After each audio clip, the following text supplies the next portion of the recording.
আপনাদেরকে বলতে চাই, ১৫০০ বছর পর আজকে অতিক্রান্ত হয়েছে। এই পৃথিবীতে হযরত উমরের মতো একজন রাষ্ট্রনায়ক এই পৃথিবীর সূর্য কিরণ দিতে পারে নাই, এই হাওয়া তার গায়ে লাগে নাই, এই জমিন আজ ১৫০০ বছর পর্যন্ত উমরের পরে আরেকজন উমরের পদচিহ্ন পড়ে নাই। ১৫০০ বছরের মধ্যে আজ পর্যন্ত এই পৃথিবীতে একজন মা একজন উমরকে জন্ম দিতে পারে নাই। উমর একজন মহারাষ্ট্রনায়ক, রাস্তা দিয়া হেঁটে গেলে ১ মাস ওই রাস্তা শয়তান যাওয়া বন্ধ হয়ে যেত। জোরে কোন আল্লাহু আকবার। আল্লাহর নবী বলেছেন, আল্লাহ যদি আমার পরে কাউকে নবী বানাইতেন তাহলে উমরকে নবী বানাইতেন। ঠিক কিনা জোরে বলেন। সেই উমর, ওসমান, আলী, আবু বকর এক একটা বুলেট তৈরি করেছিলেন আল্লাহর রাসূল, যার কারণে আল্লাহর রাসূলের উমর ছিল একটু গরম ১০০%, হযরতে আবু বকর ছিল ১০০% নরম ঠান্ডা। বলেন সুবহানাল্লাহ। গরম আর ঠান্ডা দিয়ে হযরতে উমর তলোয়ার খুলে দৌড়াচ্ছেন, আবু সুফিয়ানের গর্দান নামিয়ে দিবে। আবু বকর বলল, না, রাসূল পর্যন্ত না নেওয়া পর্যন্ত তার গর্দান কাটা। হযরতে আবু বকর রাদিয়াল্লাহু তাআলা আনহু নবী আলাইহিস সালাতু ওয়াস সালামের কাছে আবু সুফিয়ানকে নিয়ে গেলেন। এখনো মুসলমান হয় নাই। কাফেরদের লিডার মক্কার লিডার আবু সুফিয়ান নবীর সাথে কথাবার্তা বলে আলোচনা করে মুসলমান হয়ে গেলেন। লা ইলাহা ইল্লাল্লাহু মুহাম্মাদুর রাসূলুল্লাহ কালিমা পড়ে মুসলমান হয়ে গেলেন। আল্লাহর নবী হযরতে চাচা আব্বাসকে বললেন, এখন হযরত আবু সুফিয়ান হয়ে গেছেন। আবু সুফিয়ান ও চাচা আব্বাস ও চাচা দুইজনকে বললেন, আমরা সকালবেলা যখন রওনা দিব পাহাড়ের উপরে আবু সুফিয়ানকে নিয়ে দাঁড়ায় থাকবেন। আবু সুফিয়ানকে নিয়ে দাঁড়ায় ছিল। আবু সুফিয়ান হযরতে আব্বাসকে বলতেছিল, হায় হায়, যে লোকটাকে মক্কার জমিন থেকে বের করে দিয়েছিলাম, আজকে কত বিশাল বাহিনী, কত রাজ সিংহাসনের মালিক, কত বড় বাদশা আমার ভাতিজা। আবার আবু সুফিয়ানের মেয়ে উম্মে হাবিবাকে তো রাসূল বিবাহ করেছিলেন। এক দিক দিয়া জামাই, আরেক দিয়া ভাতিজা, মুহাম্মদের বিশাল বাহিনী, বাদশাহী বাহিনী। হযরতে আব্বাস বলেন, না না না না না না, এটা বাদশাহী বাহিনী নয়, এই বাহিনী হলো রাসূলুল্লাহর নবুয়তের বাহিনী, হিজবুল্লাহ। জোরে কোন আল্লাহু আকবার। এটা দুনিয়ার কোনো রাজা বাদশার বাহিনী না, দুনিয়ার কোনো লস্কর বাহিনী না। লিডার যেখানে গ্রেপ্তার হয়ে গেছে, রাষ্ট্র তো দখল হয়ে যাবে এমনি। সবাই তো আনন্দ করবে, কেউ মদের আড্ডা বসাবে, কেউ জোয়ার আড্ডা বসাইবে। এই যে ৩১ তারিখ আসবে, হ্যাপি নিউ ইয়ার, এই দেশে হাজারো যুবক মদ খেয়ে টাল হয়ে থাকে। ঠিক কিনা বলো? সরকার দু আলম নবী আরাবিক নবী মুহাম্মদুর রাসূলুল্লাহ দুইটা ভাগ করলেন। খালিদ বিন ওয়ালিদের নেতৃত্বে একটা ভাগ, আরেকটা ভাগ যেই নবী উপর দিয়া আক্রমণে মক্কায় ঢুকে পড়বেন, নবীর মাথাটা উটের পিঠের সাথে লাগায়া ঢুকতেছিল কালিমা খচিত পতাকা দিয়া। সবাই বলতেছিল বাদশা ঢুকতেছে। সরকার দু আলম নবী বলেন, না না না না না, দুনিয়ার কোন বাদশা না, আমি আব্দুল্লাহর ছেলে মুহাম্মদ। জোরে কোন আল্লাহু আকবার। ও মুসলমান, যদি মুসলমানরা ক্ষমতা পায়, কখনো মন্ত্রীগিরি দেখাবে না, কখনো এমপিগিরি দেখাবে না, কখনো রডের বদলা বাস দিবে না। ঠিক কিনা জোরে বলো?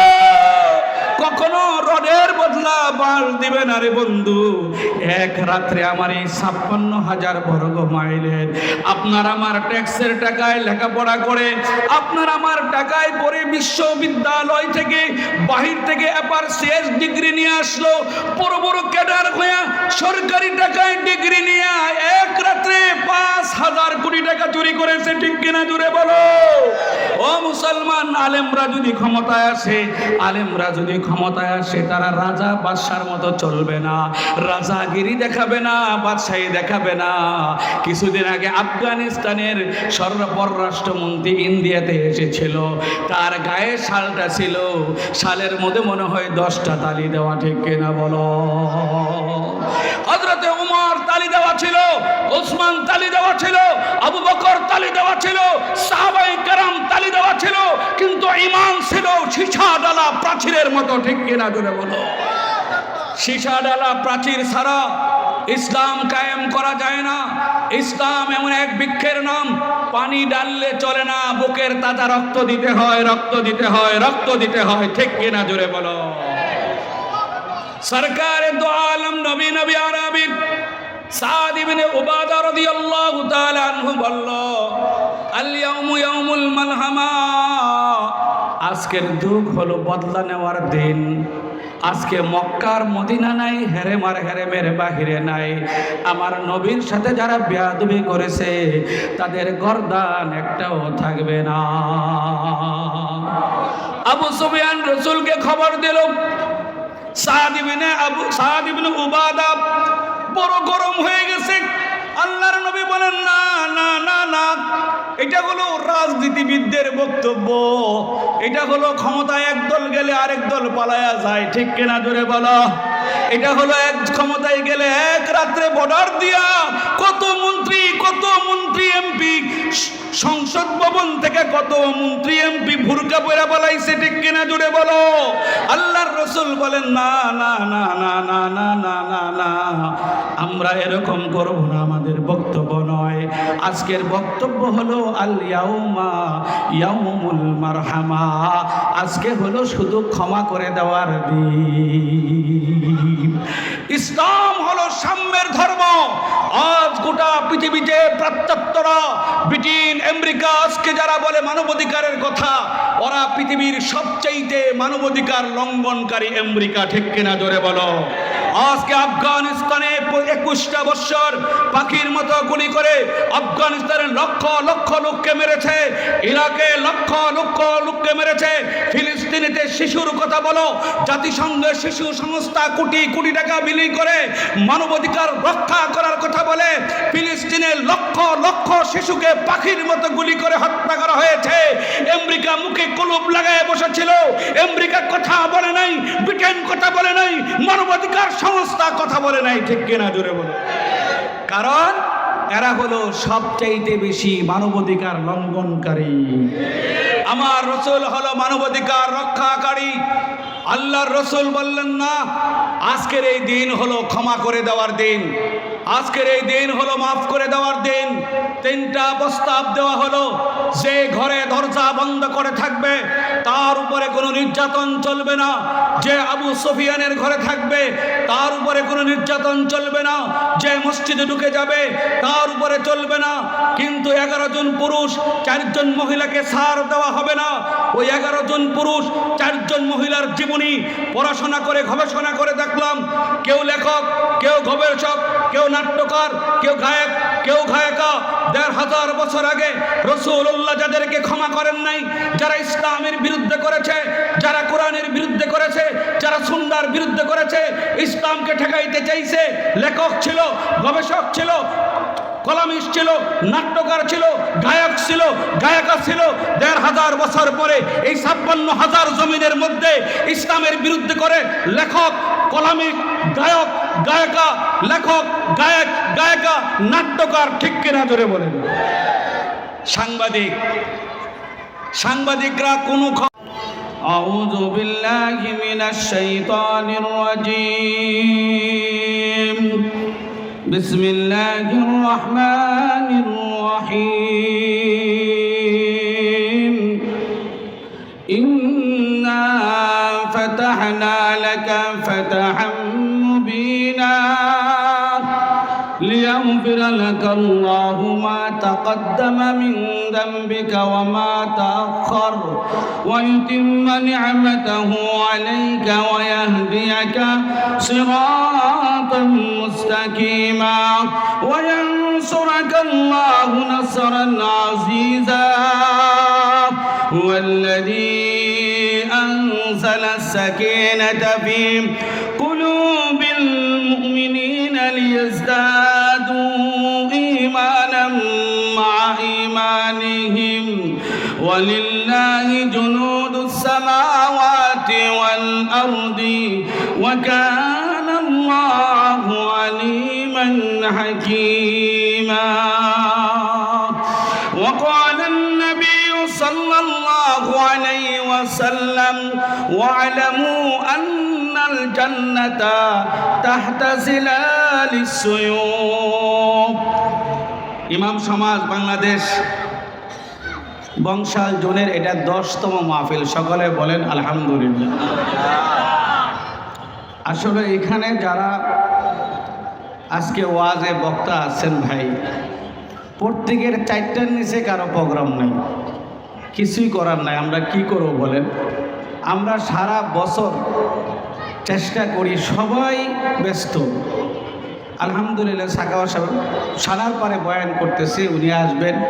আমারুল হক সাহেব আসবেন, আমাদের 7 আসনের মাটিও মানুষের নেতা, উনিও আসবেন এখানে। আপনারা তো জানেন যে সাকাওয়াত সাহেব সারা বাংলাদেশে আলোড়ন সৃষ্টিকারী এবং তিনি বারবার কারা নির্যাতিত নেতা। তার থেকে আমরা কিছু কথা শুনব। আমি যে সূরা তেলাওয়াত করেছি এই সূরার নাম হলো বিজয়, অর্থাৎ ফাতহ। জয় পরাজয় কার হাতে বলেন? আরো জোরে বলেন কার হাতে? আল্লাহ তাআলা বিজয়ের নামে একটা সূরা কোরআনে নাজিল করছে, বলেন সুবহানাল্লাহ।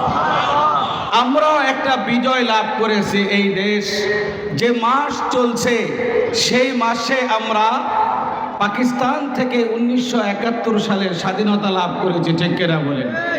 কিন্তু এই দীর্ঘ 50 বৎসরের স্বাধীনতায় আমরা স্বাধীনতার ফসল পাই নাই, বরং পার্শ্ববর্তী একটা রাষ্ট্রের কাছে আমরা জিম্মি ছিলাম, ঠিক কিনা জোরে বলেন?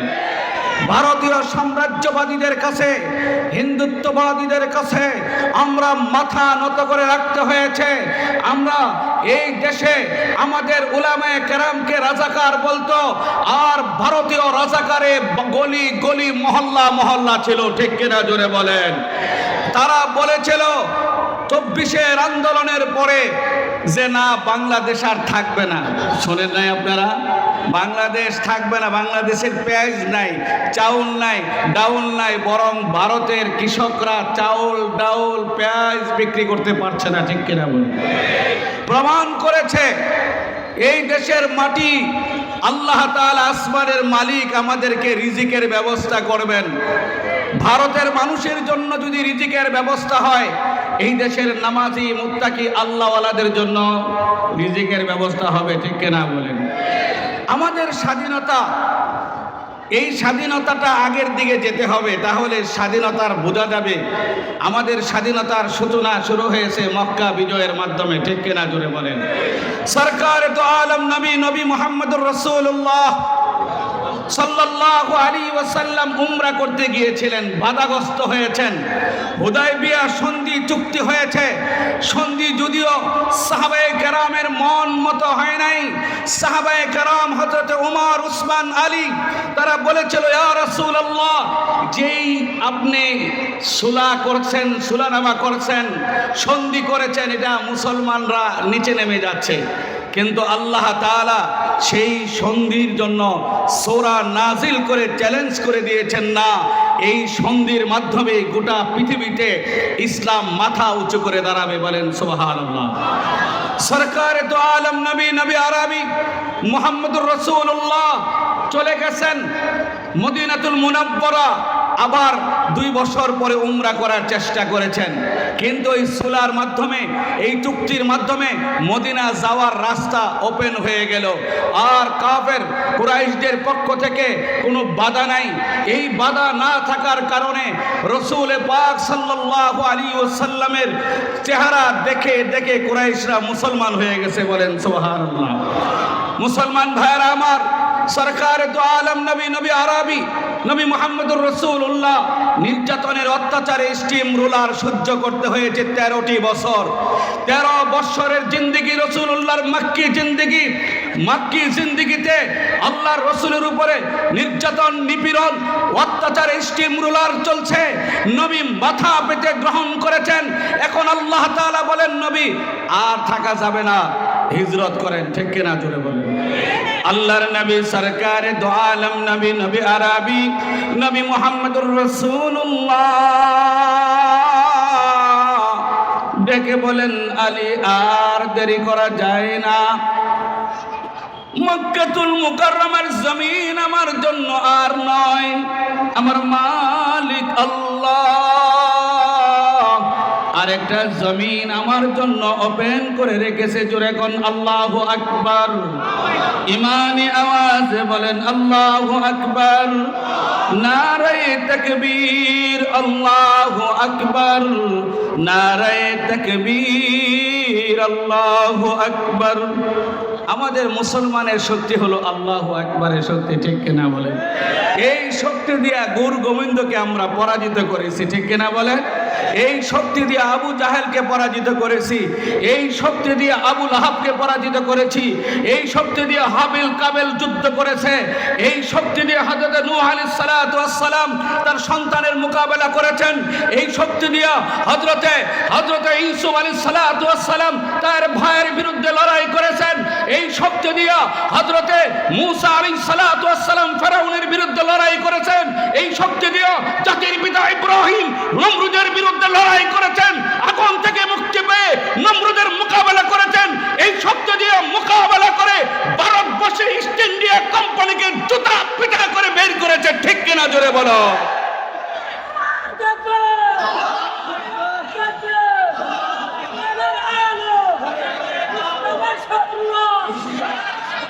সুতরাং আমাদেরকে চক্ষু আর অস্ত্র দেখাইবেন না। ঠিক কিনা জোরে বলেন। কারণ আমাদের বেগম পাড়ায় কোনো বাড়ি নাই, আমাদের দিল্লির সাথে কোনো সম্পর্ক নাই, আমাদের সম্পর্ক হলো মদিনাওয়ালার সাথে। ঠিক কিনা জোরে বলেন। মদিনা আমরা মরব, এই মাটির নিচে আমরা ইসরাফিল সিংহা ফু দিলে এই জমিন থেকে দাঁড়িয়ে আল্লাহু আকবার বলবো। ঠিক কিনা জোরে বলেন। সুতরাং আমাদেরকে পরাজিত করতে পারবে না। আমাদের আকাবের আসলাফদেরকে পরাজিত করতে পারে নাই। নবী আলাইহিস সালাতু ওয়াস সালাম আলীকে বললেন, আর থাকা যাবে না, আর থাকা। হযরত আলীকে বলেন, আলী এবার শুয়ে পড়ো, আমার বিছানায় শুয়ে পড়ো, কারণ আমি আজকে চলে যাব অন্য এক জায়গায়। ও মুসলমান বন্ধুরে, বাড়ি ঘেরাও হয়ে গেল। জিবরাইল মেসেজ দিয়ে দিলেন, আল্লাহর নবী গো, বাড়ি ঘেরাও হয়ে গেছে চতুর্দিক দিয়া, আর শুয়ে থাকা যাবে না। জমিন আপনার সংকীর্ণ। এই জমিনেও কিছুদিন আগে এই জমিনেও আলেম উলামাদের জন্য সংকীর্ণ ছিল। ঠিক কিনা জোরে বলেন। বৃহস্পতিবার যখন আসতো, আমাদেরকে যারা আমরা জুমা পড়াই, যারা সংগঠনের সাথে জড়িত, রাজনৈতিক না অরাজনৈতিক সংগঠন, ফিলিস্তিনে সমস্যা হয়েছে, ভারতে কোথাও ইসলামের বিরুদ্ধে কেউ বলেছে বুধবারে, মঙ্গলবারে আমরা শুক্রবার মিছিল করব, বৃহস্পতিবার থেকে আমাদেরকে আর ঘুমাইতে দিত না। ঠিক কিনা জোরে বলেন। পুলিশ, এনএসআই, র্যাব, গোয়েন্দা বিভাগ দিয়ে আমাদেরকে হয়রানি করত। 24-এর পরে আর কিছু না পেলেও উলামায়ে কেরাম মিম্বার আর মেহরাবে কথা বলার শক্তি পেয়েছে। ঠিক কিনা জোরে বলেন। কারণ আমরা বিশ্বাস করি এই গণতন্ত্র কুফরি মতবাদ দিয়ে ইসলাম কখনো ক্ষমতায় যেতে পারবে না। ক্ষমতা যেতে হলে আফগানিস্তানের মতো ক্ষমতায় যেতে হবে, ক্ষমতায় যেতে হলে সিরিয়ার মতো ক্ষমতা যেতে হবে। আজকের ইন্টারনেটের যুগে, আজকের এই পৃথিবীর যুগে দুনিয়ার পৃথিবীর মানুষ দেখছে যে ভারত আফগানিস্তানের বিরুদ্ধে করেছে, সেই ভারত জঙ্গির দোহাই দিয়ে, যে ভারত র দিয়ে বাংলাদেশে জঙ্গি নাটক সাজিয়ে বাংলাদেশকে তছনছ করেছিল, সেই ভারত আফগানিস্তানের কাছে নাকে খত দিয়েছে। ঠিক কিনা জোরে বলে। কেন দিল? তাদের কাছে মাল আছে, ঠিক কিনা বলেন? ক্ষমতা সরাইতে পারবে না। অস্ত্রের জোরে ক্ষমতা আসে নাই। আফগানিস্তান যদি অস্ত্রের জোরে ক্ষমতা আসতো, পৃথিবীর সুপার পাওয়ার 50টা রাষ্ট্রকে নাকে খত দিতে পারতো না, ঠিক কিনা বলেন? মানুষ দেখেন, অধিকাংশ আলেমরা কিন্তু গরিব, ঠিক কিনা জোরে বলেন? ইবনে খালদুন বলেন অধিকাংশ আলেমরা কি গরিব কেন জানেন? অধিকাংশ নবীরা গরিব। বলেন সুবহানাল্লাহ। দুইজন নবী বড় লোক, একজন হলেন হযরত দাউদ আলাইহিস সালাতু ওয়াস সালাম, আরেকজন হলেন সুলাইমান আলাইহিস সালাতু ওয়াস সালাম। আর সমস্ত নবীরা গরিব। আল্লাহর রাসূল বলেছেন, আমাকে যারা সাহায্য করেছে, বদরে যারা সাহায্য করেছে, উহুদে যারা সাহায্য করেছে, খন্দকে যারা সাহায্য করেছে, হুনায়নে যারা সাহায্য করেছে, মক্কা বিজয়ে যারা সাহায্য করেছে, ইসলামের পতাকা উড্ডীন করেছে, বুকের তাজা রক্ত দিয়েছে, তারা হলো সাহাবায়ে কেরাম, তারা হলো গরিব। আমার সাথে কিয়ামতের ময়দানে বড় লোক আসবে না, গরিব উঠবে। বড় লোক দিয়া, টাকা দিয়া, অর্থ দিয়া, অস্ত্র দিয়া পৃথিবীতে রাষ্ট্র চালানো যায় না। অস্ত্র রাষ্ট্র শেখ হাসিনার কম ছিল না। 15 বছর ছিল, অস্ত্র ছিল, সশস্ত্র বাহিনী ছিল, র্যাব ছিল, এনএসআই ছিল, ডিজিএফ ছিল, গোয়েন্দা বিভাগ ছিল। ব্যর্থ হয়েছে, খাবার পাক হয়েছে, খেতে পারেন নাই, চলে গেছেন। প্রমাণ করে টাকা, অর্থ, ক্ষমতা, এই দিয়ে ক্ষমতা টিকে থাকার নিয়ম হলো ফেরাউন বক্তব্য, ঠিক কিনা জোরে বলে? ফেরাউন ক্ষমতা টিকেছিল টাকা দিয়ে। আজকের জালেমরা, আজকের ফেসিবাদীরা মনে করে অস্ত্র দিয়ে, র্যাব দিয়ে, পুলিশ দিয়ে ক্ষমতায় থাকবো না। বাবা, ক্ষমতা যদি অর্থ দিয়ে থাকা যায় তো তাহলে পৃথিবীতে একটা রাষ্ট্র আছে, ওই রাষ্ট্রটার নাম কি? ইসরায়েল, ঠিক কিনা বলেন? ইসরায়েলের চতুর্দিকে এমন রাষ্ট্র আছে যে রাষ্ট্রগুলো ইসরায়েলকে 100 বার কিনতে পারবে, ঠিক কিনা বলেন? সৌদি আরব আছে না নাই? আরব আমিরাত আছে না নাই? কাতার আছে না নাই? কুয়েত আছে না নাই? কি ঠিক কিনা বলেন? কিন্তু গুটি কয়েক ইহুদি মধ্যপ্রাচ্যকে আগুন লাগায় রাখছে, ঠিক কিনা বলেন? যদি মানুষ দিয়া ক্ষমতায় যাওয়া যায়, 56টা মুসলমান রাষ্ট্রে 70 লক্ষের অধিক সৈনিক আছে। বাংলাদেশ সহ কত লক্ষ সৈনিক আছে? ইসরায়েল কতজন মানুষ আছে? 80 লাখ মানুষ আছে মাত্র ইসরায়েলে। কত লাখ মানুষ আছে? গোটা পৃথিবীতে ইসরায়েল আছে 3 কোটি। কত কোটি আছে? মুসলমান আছে 200 কোটি, ঠিক কিনা জোরে বলেন? কিন্তু একজন সালাউদ্দিন আইয়ুবীর দরকার, একজন নুরুদ্দিন জঙ্গির দরকার, একজন আল্লাহর দ্বীনকে প্রতিষ্ঠা করা, ইমানি পাওয়ার, ইমানের শক্তিতে বলিয়ান, কোরআন সুন্নাহ বুকে নিয়ে, বুকের তাজা রক্ত যদি ইহুদিদের মোকাবেলা দিতে পারে, এই ইহুদির বাচ্চারা মধ্যপ্রাচ্য থেকে আবার রিফিউজির মতো পালিয়ে যাবে, ঠিক কিনা জোরে বলেন? মুসলমান ভাইরা আমার, সরকারে দো আলম নবী, নবী আরবি রাত্রের আধারে চলে গেলেন। কোথায় চলে গেলেন? হযরত আলীকে শোয়া রাখলেন, হযরত আবু বকরের ঘরের সামনে আসলেন, হযরত আবু বকরকে ডাক দিলেন। আবু বকর বলেন, লাব্বাইক ইয়া রাসূলুল্লাহ। বলেন সুবহানাল্লাহ। আল্লাহর নবী, বিশ্ব নবী, সরকারে দো আলম নবী, নবী আরবি আবু বকরকে জিজ্ঞাসা করেন, আবু বকর, ও আবু বকর, আপনি কি রাত্রে ঘুমান না? বলে, না না না না, 1 বছর আগে আপনি বলেছিলেন হতে পারে মদিনা মক্কা ছেড়ে চলে যেতে হবে। আমার আশা, আমার আকাঙ্ক্ষা, আমার চেতনা ছিল হয়তো আমার নবী আমাকে সারা সফর করবে না। এই জন্য আমি ঘুমাই না, দরজার কাছে পিঠ লাগায়া দাঁড়ায় থাকি, সারা রাত্র জায়গা থাকি, না জানি আমার সরকারে দো আলম নবী আমার দরজার কাছে আইসা আমাকে একটা ডাকের উপরে 2টা ডাক দিতে হয়। আল্লাহর নবীর সাহাবীরা এমন ছিল, নবী বয়ান করেছেন, বসো বসো। সাহাবী ঘর থেকে বের হইয়া মসজিদে ঢুকবেন এমন আওয়াজ আসলো কানে, ওই রাস্তায় বসে গেছেন। বয়ান শেষ হয়েছে, নবী বের হয়ে গেছেন। নবী জিজ্ঞাসা করে, তুমি এখানে বসা কেন? বলে, হুজুর আমি তো এই জায়গায় বসা, আপনি বলেছেন বসতে বসেছি, উঠতে বলেন নাই, এই জন্য আমি বসে আছি। হযরত আবু বকর রাদিয়াল্লাহু তাআলা আনহু রাত্রের আঁধারে চলে গেলেন নবীকে কাঁধে করে। ওই যে গুহায় 3 দিন থাকলেন নবী। হযরত আবু বকরের পরিবার এত কুরবানি করেছে, হযরত উমর কুরবানি করেছে, আলী কুরবানি করেছে। ও মুসলমান, আর যদি সাহাবায়ে কেরামের নমুনা এই দুনিয়ায় একজন খুঁজে পাওয়া যায়, তাহলে বাংলাদেশে ইসলাম কায়েম হয়ে যাবে। সরকার দো আলম নবী নবী আরবি নবী ঘরের ভিতরে আবু বকরকে নিয়ে আরাম ফরমাইতেছিলেন। আপনারা জানেন আল্লাহর নবী এমন অবস্থায় হঠাৎ চোখের থেকে আবু বকর এক ফোঁটা পানি আবু বকর রাসূলের গায়ে পড়ে যায়, রাসূলের ঘুম ভেঙে যায়। রাসূল জিজ্ঞাসা করে, আবু বকর কি হয়েছে? বলে, এমন বিষাক্ত সাপ আমাকে কেটেছে, তার বিষে পুরা শরীর বিষক্রিয়া হয়ে গেছে।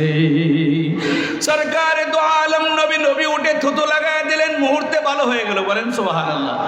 আল্লাহর নবী মদিনায় চলে গেলেন।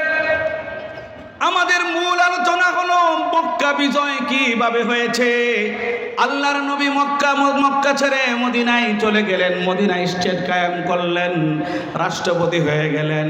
313 জন নিয়ে বদরের প্রান্তে লড়াই করলেন, উহুদের প্রান্তে লড়াই করলেন। এখন 8ম হিজরি চলে আসলো, 1-2 বছর করে নবীর প্রেম বেশি বেশি মক্কার দিকে তাকায়া থাকে। আল্লাহ জিজ্ঞাসা করে, নবী গো আপনি মদিনাতে তো ভালো আছেন, কিন্তু মক্কার দিকে তাকায়া থাকেন। আল্লাহর নবী বলেন, যতই মদিনায় থাকি কিন্তু মাতৃভূমির কথা মনে পড়ে যায়। এই জন্য ইমানের পরে একজন নামাজির কাছে সবচেয়ে দামি জায়গার নাম হলো প্রিয় মাতৃভূমি। ঠিক কিনা জোরে বলেন। এই জন্য নির্যাতন আসুক, নিপীড়ন আসুক, অত্যাচার আসুক, এই দেশের নামাজি, মুত্তাকি, দিনদার, পরহেজগার, বুদ্ধিজীবী মুসলমানরা কখনো মাতৃভূমি ছেড়ে পালাবে না। ঠিক কিনা জোরে বলেন। এই দেশের মুসলমানরা পার্শ্ববর্তী ভারতের আঘাতে যদি বাংলাদেশে কোনো শকুরের নজর পড়ে, আমার স্বাধীন সার্বভৌমত্ব যদি কোনো বস্তবিদ্ধ হয়, তাহলে এই দেশের মুসলমান সর্বপ্রথম বুকের তাজা দিয়ে রক্ত দিবে। ঠিক কিনা জোরে বলেন। কারণ ইমানদার জানে তার মাতৃভূমির দাম কত, নামাজি জানে তার মাতৃভূমির দাম কত, মাদ্রাসার ছাত্র জানে তার মাতৃভূমির দাম কত, একজন আলেম জানে মাতৃভূমির দাম কত, একজন মুহাদ্দিস জানে মাতৃভূমির দাম কত, একজন ইমাম জানে মাতৃভূমির দাম কত, একজন মুয়াজ্জিন জানে মাতৃভূমির দাম কত। কারণ এই দাম শিক্ষা দিয়েছেন সরকার দো আলম নবী নবী আরবি মুহাম্মদুর রাসূলুল্লাহ। ঠিক কিনা জোরে বলেন। আল্লাহর রাসূলকে আল্লাহ বলেন, নবী আমার আপনাকে অতি তাড়াতাড়ি বিজয়ের বেশে ফিরাইয়া দিব। বলেন সুবহানাল্লাহ। বিজয়ের বেশে ফিরাইয়া দিব। আল্লাহর নবী দেখতে পাইলেন যে কুরাইশরা সুলানামাটাকে ভাঙতে চায়। আল্লাহর রসুল বললেন, ঠিক আছে আলহামদুলিল্লাহ। পরামর্শ হলো 10 রমজান 8ম হিজরি নবী আলাইহিস সালাতু ওয়াস সালাম আজকে আর একা নয়, 10,000 সাহাবা, জোরে কোন আল্লাহু আকবার। 10,000 সাহাবা, যেই সাহাবাদেরকে নিয়ে নবী একা রেখে একাই কাফের নির্যাতনের, নিপীড়নের, অত্যাচারের স্টিম রোলার যখন আর সহ্য করা যায় না, হযরত আবু বকরকে নিয়ে চলে আসছেন। 10 বছর লাগে নাই, মাত্র 6 থেকে 8 বছরের ভিতরে আল্লাহ তাআলা নবীকে এমন শক্তি দিয়েছেন, 10,000 অস্ত্রে শস্ত্রে সজ্জিত বাহিনীর প্রধান সেনাবাহিনী বিশ্বনবী মুহাম্মদুর রাসূলুল্লাহ। জোরে কোন আল্লাহু আকবার। আল্লাহর নবী রওনা দিয়েছেন। আল্লাহর নবী রওনা দিয়ে মক্কাতুল মুকাররমা কুদাইদিয়া নামক স্থানে অবস্থান করছেন। ইফতার করলেন। রমজান মাস ছিল, ইফতার হলো, খিমা গাড়লেন, রাত্রে একটু আরাম করবেন। গোপনে আবু সুফিয়ান আসছে খবর নেওয়ার জন্য মুহাম্মদের অবস্থা কি। মুহাম্মদ কি অবস্থায় এসেছে। আবু সুফিয়ান মক্কার লিডার, আবু জাহেল নট এখন নাই, আবু লাহাব এখন নাই, উতবা এখন নাই, বদরের যুদ্ধে তারা শেষ হয়ে গেছে। এখন সেনাবাহিনী তাদের লিডার রইস এখন হলো আবু সুফিয়ান। আবু সুফিয়ান খবর নিতে গিয়া, গোপন ভাবে খবর নিতে গিয়া ধরা খেয়ে গেছে। ধরা খেয়ে যখন গেছে, হযরতে উমর খবর পেয়ে তলোয়ার খেমা থেকে বের করে ফেলেছে, গর্দান নামিয়ে দিব। হযরত উমর সম্পর্কে বলতে চাই, ১৫০০ বছর পর আজকে অতিক্রান্ত হয়েছে। এই পৃথিবীতে হযরত উমরের মতো একজন রাষ্ট্রনায়ক এই পৃথিবীর সূর্য কিরণ দিতে পারে নাই, এই হাওয়া তার গায়ে লাগে নাই, এই জমিন আজ ১৫০০ বছর পর্যন্ত উমরের পরে আরেকজন উমরের পদচিহ্ন পড়ে নাই। ১৫০০ বছরের মধ্যে আজ পর্যন্ত এই পৃথিবীতে একজন মা একজন উমরকে জন্ম দিতে পারে নাই। উমর একজন মহারাষ্ট্র নায়ক, রাস্তা দিয়া হেঁটে গেলে ১ মাস ওই রাস্তা শয়তান যাওয়া বন্ধ হয়ে যেত। জোরে কোন আল্লাহু আকবার। আল্লাহর নবী বলেছেন, আল্লাহ যদি আমার পরে কাউকে নবী বানাইতেন তাহলে উমরকে নবী বানাইতেন। ঠিক কিনা জোরে বলেন। সেই উমর, ওসমান, আলী, আবু বকর এক একটা বুলেট তৈরি করেছিলেন আল্লাহর রাসূল, যার কারণে আল্লাহর রাসূলের উমর ছিল একটু গরম ১০০%, হযরতে আবু বকর ছিল ১০০% নরম ঠান্ডা। বলেন সুবহানাল্লাহ। গরম আর ঠান্ডা দিয়ে হযরতে উমর তলোয়ার খুলে দৌড়াচ্ছেন, আবু সুফিয়ানের গর্দান নামিয়ে দিবে। আবু বকর বলল, না, রাসূল পর্যন্ত না নেওয়া পর্যন্ত তার গর্দান কাটা। হযরতে আবু বকর রাদিয়াল্লাহু তাআলা আনহু নবী আলাইহিস সালাতু ওয়াস সালামের কাছে আবু সুফিয়ানকে নিয়ে গেলেন। এখনো মুসলমান হয় নাই। কাফেরদের লিডার মক্কার লিডার আবু সুফিয়ান নবীর সাথে কথাবার্তা বলে আলোচনা করে মুসলমান হয়ে গেলেন। লা ইলাহা ইল্লাল্লাহু মুহাম্মাদুর রাসূলুল্লাহ কালিমা পড়ে মুসলমান হয়ে গেলেন। আল্লাহর নবী হযরতে চাচা আব্বাসকে বললেন, এখন হযরতে আবু সুফিয়ান হয়ে গেছেন। আবু সুফিয়ান ও চাচা আব্বাস ও চাচা দুইজনকে বললেন, আমরা সকালবেলা যখন রওনা দিব পাহাড়ের উপরে আবু সুফিয়ানকে নিয়ে দাঁড়ায় থাকবেন। আবু সুফিয়ানকে নিয়ে দাঁড়ায় ছিল। আবু সুফিয়ান হযরতে আব্বাসকে বলতেছিল, হায় হায়, যে লোকটাকে মক্কার জমিন থেকে বের করে দিয়েছিলাম, আজকে কত বিশাল বাহিনী, কত রাজ সিংহাসনের মালিক, কত বড় বাদশাহ আমার ভাতিজা। আবার আবু সুফিয়ানের মেয়ে উম্মে হাবিবাকে তো রাসূল বিবাহ করেছিলেন। এক দিক দিয়া জামাই, আরেক দিয়া ভাতিজা, মুহাম্মদের বিশাল বাহিনী, বাদশাহী বাহিনী। হযরতে আব্বাস বলেন, না না না না না না, এটা বাদশাহী বাহিনী নয়, এই বাহিনী হলো রাসূলুল্লাহর নবুয়তের বাহিনী, হিজবুল্লাহ। জোরে কোন আল্লাহু আকবার। এটা দুনিয়ার কোন রাজা বাদশার বাহিনী না, দুনিয়ার কোন লস্কর বাহিনী না। লিডার যেখানে গ্রেপ্তার হয়ে গেছে, রাষ্ট্র তো দখল হয়ে যাবে এমনি। সবাই তো আনন্দ করবে, কেউ মদের আড্ডা বসাবে, কেউ জোয়ার আড্ডা বসাইবে। এই যে ৩১ তারিখ আসবে, হ্যাপি নিউ ইয়ার, এই দেশে হাজারো যুবক মদ খেয়ে টাল হয়ে থাকে। ঠিক কিনা বলো? সরকার দু আলম নবী আরবি নবী মুহাম্মদুর রাসূলুল্লাহ দুইটা ভাগ করলেন। খালিদ বিন ওয়ালিদের নেতৃত্বে একটা ভাগ, আরেকটা ভাগ যেই নবী উপর দিয়া আক্রমণে মক্কায় ঢুকে পড়বেন, নবীর মাথাটা উটের পিঠের সাথে লাগায়া ঢুকতেছিল কালিমা খচিত পতাকা দিয়া। সবাই বলতেছিল বাদশাহ ঢুকতেছে। সরকার দু আলম নবী বলেন, না না না না না, দুনিয়ার কোনো বাদশা না, আমি আব্দুল্লাহর ছেলে মুহাম্মদ। জোরে কোন আল্লাহু আকবার। ও মুসলমান, যদি মুসলমানরা ক্ষমতা পায়, কখনো মন্ত্রীগিরি দেখাবে না, কখনো এমপিগিরি দেখাবে না, কখনো রডের বদলা বাস দিবে না, ঠিক কিনা জোরে বলো? কখনো রডের বদলা বাস দিবে না রে বন্ধু। এক রাত্রে আমার এই 56,000 বর্গ মাইলের আপনার আমার ট্যাক্সের টাকায় লেখাপড়া করে, আপনার আমার টাকায় পড়ে বিশ্ববিদ্যালয় থেকে বাহির থেকে এবার শেষ ডিগ্রি নিয়ে আসলো, বড় বড় ক্যাডার হয়ে সরকারি টাকায় ডিগ্রি নিয়ে এক রাত্রে 5,000 কোটি টাকা চুরি করেছে, ঠিক কিনা জুড়ে বলো? ও মুসলমান, আলেমরা যদি ক্ষমতায় আসে, আলেমরা যদি ক্ষমতায় আসে, তারা রাজা বাদশার মতো চলবে না, রাজাগিরি দেখাবে না, বাদশাহী দেখাবে না। কিছুদিন আগে আফগানিস্তানের পররাষ্ট্রমন্ত্রী ইন্ডিয়াতে এসেছিল, তার গায়ে শালটা ছিল, শালের মধ্যে মনে হয় 10টা তালি দেওয়া, ঠিক কিনা বলো? হযরতে ওমর তালি দেওয়া ছিল, ওসমান তালি দেওয়া ছিল, আবু বকর তালি দেওয়া ছিল, সাহাবায়ে কেরাম তালি দেওয়া ছিল, কিন্তু ঈমান ছিল সীসা ডালা প্রাচীরের মতো, ঠিক কিনা জোরে বলো? সীসা ডালা প্রাচীর ছাড়া ইসলাম কায়েম করা যায় না।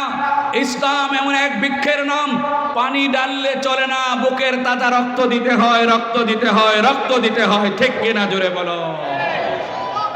সরকারে দো আলম নবী নবী আরবি সাদ ইবনে উবাদা রাদিয়াল্লাহু তাআলা আনহু বলল, আল ইয়াউমু ইয়াউমুল মালহামা, আজকের দুঃখ হলো বদলা নেওয়ার দিন।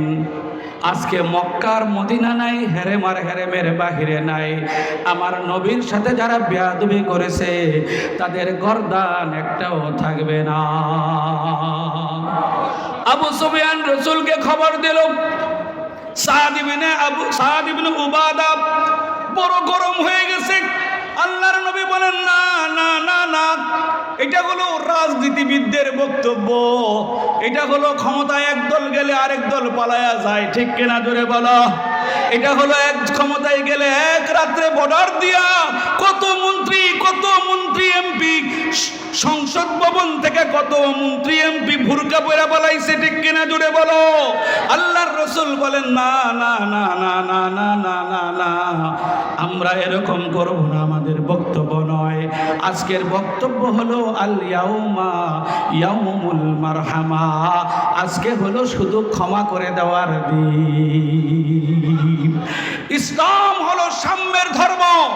আজ গোটা পৃথিবীতে প্রাচ্যরা, ব্রিটেন, আমেরিকা আজকে যারা বলে মানবাধিকারের কথা, ওরা পৃথিবীর সবচাইতে মানবাধিকার লঙ্ঘনকারী আমেরিকা, ঠিক কিনা জোরে বলো? আজকে আফগানিস্তানে 21টা বছর পাখির মতো গুলি করে আফগানিস্তানের লক্ষ লক্ষ লোককে মেরেছে, ইরাকে লক্ষ লক্ষ লোককে মেরেছে, ফিলিস্তিনিতে শিশুর কথা বলো, জাতিসংঘের শিশু সংস্থা কোটি কোটি টাকা বিলি করে মানবাধিকার রক্ষা করার কথা বলে, ফিলিস্তিনের লক্ষ লক্ষ শিশুকে পাখির মতো গুলি করে হত্যা করা হয়েছে। আমেরিকা মুখে কুলুপ লাগায় বসেছিল, আমেরিকা কথা বলে নাই, ব্রিটেন কথা বলে নাই, মানবাধিকার সংস্থা কথা বলে নাই, ঠিক কিনা জোরে বলো? কারণ এরা হলো সবচাইতে বেশি মানবাধিকার লঙ্ঘনকারী। আমার রাসূল হলো মানবাধিকার রক্ষাকারী। আল্লাহর রাসূল বললেন, না, আজকের এই দিন হলো ক্ষমা করে দেওয়ার দিন, আজকের এই দিন হলো মাফ করে দেওয়ার দিন। 3টা প্রস্তাব দেওয়া হলো, যে ঘরে দরজা বন্ধ করে থাকবে তার উপরে কোনো নির্যাতন চলবে না, যে আবু সুফিয়ানের ঘরে থাকবে তার উপরে কোনো নির্যাতন চলবে না, যে মসজিদে ঢুকে যাবে তার উপরে চলবে না, কিন্তু 11 জন পুরুষ 4 জন মহিলাকে ছাড় দেওয়া হবে না। ওই 11 জন পুরুষ 4 জন মহিলার জীবনী পড়াশোনা করে গবেষণা করে দেখলাম, কেউ লেখক, কেউ গবেষক, কেউ নাট্যকার, কেউ গায়ক, কেউ গায়িকা, 1500 বছর আগে রাসূলুল্লাহ যাদেরকে ক্ষমা করেন নাই, যারা ইসলামের বিরুদ্ধে করেছে, যারা কোরআনের বিরুদ্ধে করেছে, যারা সুন্নাহর বিরুদ্ধে করেছে, ইসলামকে ঠেকাইতে চাইছে, লেখক ছিল, গবেষক ছিল, কলামিস্ট ছিল, নাট্যকার ছিল, গায়ক ছিল, গায়িকা ছিল, 1500 বছর পরে এই 56,000 জমিনের মধ্যে ইসলামের বিরুদ্ধে করে লেখক, কলামিস্ট, গায়ক, গায়িকা, লেখক, গায়ক, গায়িকা, নাট্যকার